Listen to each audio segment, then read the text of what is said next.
নিজেদের সমৃদ্ধ ইউরেনিয়াম দেশের বাইরে পাঠানোর বিষয়ে কোনো ধরনের সমঝোতা হয়নি বলে স্পষ্ট জানিয়েছে ইরান। এ বিষয়ে ডোনাল্ড ট্রাম্পের করা দাবি প্রত্যাখ্যান করে তেহরান বলছে, কাউকে এমন কোনো প্রতিশ্রুতি দেয়নি দেশটি।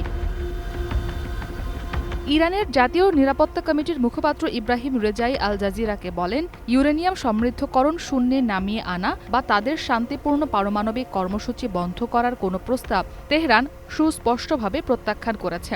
এই বিষয়টিকে ইরান তাদের কৌশলগত রেডলাইন বা চরম সীমা হিসেবে বিবেচনা করে।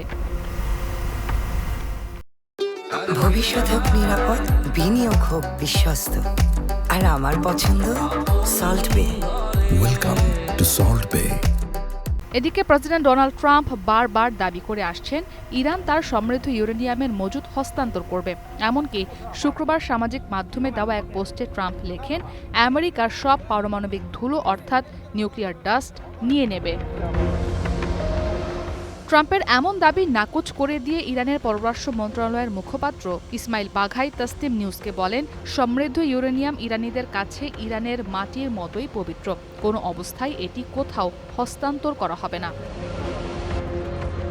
আন্তর্জাতিক পরমাণু শক্তি সংস্থার নির্ধারিত মানদণ্ড অনুযায়ী ইরানের ৬০% পর্যন্ত সমৃদ্ধ ৪০০ কেজির বেশি ইউরেনিয়াম মজুত রয়েছে। পারমাণবিক অস্ত্র তৈরিতে প্রায় ৯০% সমৃদ্ধ ইউরেনিয়াম প্রয়োজন। ইসরাত মুক্তি, ওয়ান ইন্টারন্যাশনাল ডেস্ক।